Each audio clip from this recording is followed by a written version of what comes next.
मुसलमानों को अछूत बना दिया है, ना कोई सियासी नुमाइंदगी है, ना मुल्क की तरक्की में इनका कोई हिस्सा दिया जा रहा है। हज कमेटी एक रिश्वत का मरकज बन चुका है। प्राइवेट टूर ऑपरेटर्स के एक लाइसेंस के लिए पैसे देना पड़ता है। मासूम बच्चों की ये बदकिस्मती और बदबख्ती है कि एक शख्स चाय बेचकर वजीर आजम बन गया। It looks like prime minister Modi is saying देश की मिडिल क्लास की संपत्ति पर पहला हक हमारे अलाइस का है। इस खुली झूठ को, जहन की लूट को मैं नहीं मानता, मैं नहीं जानता। बजट की स्पीच में फाइनेंस मिनिस्टर ने 4 बरादरियों का जिक्र किया। भारत की सबसे बड़ी अक़लियत मुसलमान है, 17 करोड़। मैं हुकूमत से जानना चाहता हूं कि क्या 17 करोड़ मुसलमानों में गरीब नहीं है, नौजवान नहीं है, किसान नहीं है, ख़वातीन नहीं है? वतन अजीज़ में सबसे गरीब मुसलमान है, सबसे ज़्यादा नाखवानगी मुस्लिम ख़वातीन में। AIDS और PLFS का डेटा ये बताता है कि मुसलमानों में सबसे कम असासे हैं और कंजम्पशन लेवल दूसरे मजहबी ग्रुपों के बनिस्बत सबसे कम है। तालीमी इदारों में मैडम 15 और 24 साल की उम्र में भर्ती एनरोलमेंट में मुसलमानों की सिर्फ 29%, शेड्यूल कास्ट की 44%, हिंदू OBC के 51% और हिंदू अपर कास्ट की 59% है। हायर एजुकेशन मुसलमानों का एनरोलमेंट सिर्फ 5% है। PLFS का 2018-19 का डेटा वेज एम्प्लॉयज़ बताता है कि मुसलमान 22% थे, 2022-23 में 15% हो चुका है। सेल्फ एम्प्लॉयमेंट में मुसलमान, हिंदू, सिख ईसाई ज़्यादा 58.4% है। रेगुलर वेज एम्प्लॉयमेंट में सबसे कम मुसलमान है 15% और कैजुअल लेबर में सबसे ज़्यादा मुसलमान 26% है। तो मुसलमानों का शेयर रेगुलर एम्प्लॉयमेंट में लॉस हो रहा है एम्प्लॉयमेंट का। मुसलमान नौजवानों का ना रोज़गार मिलता है, ना तालीम के मौक़े, ना हुकूमत उनको कोई तरबियत सहूलत दी जाती है। मैं मोदी हुकूमत को एक मुसलमानों का अछूत बना दिया है, ना कोई सियासी नुमाइंदगी है, ना मुल्क की तरक्की में इनका कोई हिस्सा दिया जा रहा है।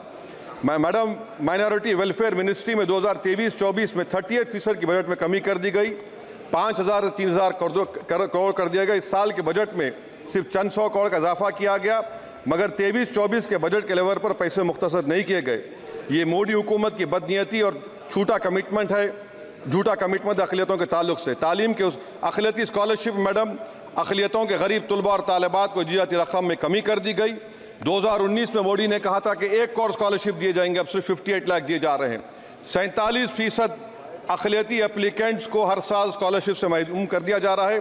10 साल से मैं कह रहा हूँ कि डिमांड ड्रिवन करो। डिमांड ड्रिवन के लिए सिर्फ 3,000 करोड़ की ज़रूरत है, मगर ये हुकूमत सच्चाई को और ईमानदारी से काम नहीं कर रही है। 2007 और 8 से माइनॉरिटी स्कॉलरशिप का नंबर इजाफा नहीं हुआ है।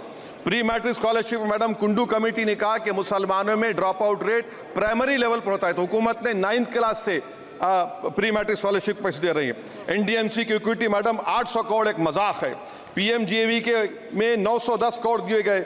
सारी दुनिया जानती है कि जहां मुसलमान बसता है गाँव में, शहर में, वो अंडर डेवलप एरिया है, और आप मजाक करें ऊँट के मुँह में जीरा देकर। हज में 97 करोड़। हज कमेटी एक रिश्वत का मरकज बन चुका है।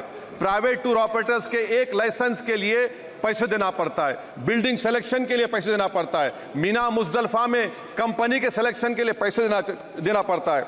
मैं हुकूमत से मुतालबा करता हूं कि ख़त्म किया जाए और CBI से इंक्वायरी करवाई जाए। मोदी हुकूमत को अक़लियतों, बिल्कुल मुसलमानों से नफरत को ख़त्म करना पड़ेगा। मुसलमानों को उनका दस्तूरी हक मिलना चाहिए। आप कैसे विकसित भारत बनाएंगे अगर 17 करोड़ मुसलमान नफरत करेंगे? मैडम, पूरी स्पीच में फाइनेंस मिनिस्टर के बच्चों का जिक्र नहीं है। आज हमारे देश में 66 लाख बच्चे रोज भूखे सोते हैं। 46 मिलियन बच्चे स्टंटेड हैं मेल न्यूट्रिशन की वजह से। 25 मिलियन बच्चे वेस्टेड हैं। मासूम बच्चों की ये बदकिस्मती और बदबख्ती है कि एक शख्स चाय बेचकर वजीर आजम बन गया। LTC long term capital gain tax madam was decreased from 20 to 12.5%. However, the indexation benefit has been removed and won't apply to any property purchased after 2001. This will be detrimental to the growth of real estate, limit household capital formation and impact employment generation in construction sector. This change in LTCG is a quasi-wealth tax on household, particularly the middle class.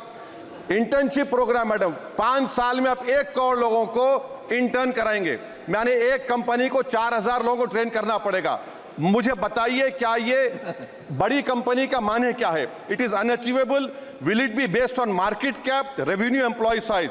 May be prime minister Modi is saying to Agniveer to do internship after 4 years of service in armed forces. Madam, 21 billion people have given up all hope and stopped looking for jobs. This brings down to 9% eligible population that is either employed or they're looking for jobs. Maybe finance minister can introduce a Berozgar tax and tax unemployed as well. No significant increase for social welfare, healthcare.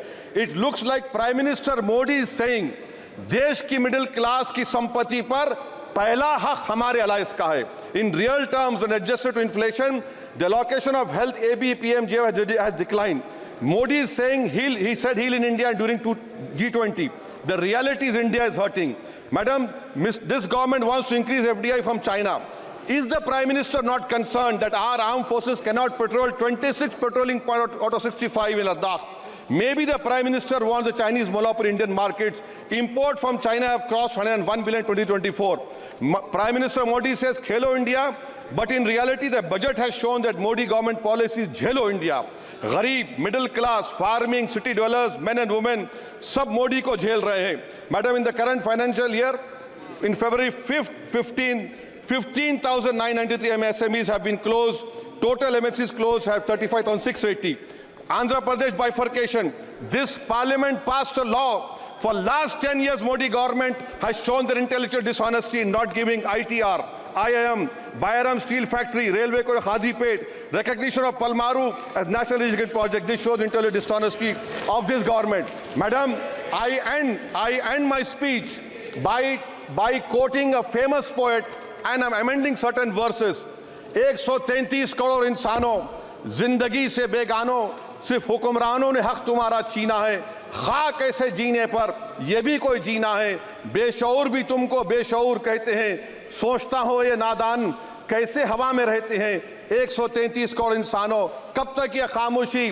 चलते फिरते जिंदानों, गरीब खवातीन, नौजवानों, किसानों से रोने की सदाएं आती हैं. जब शबाब पर आकर खेत लहलाता है, किसके नयन रोते हैं, कौन मुस्कुराता है?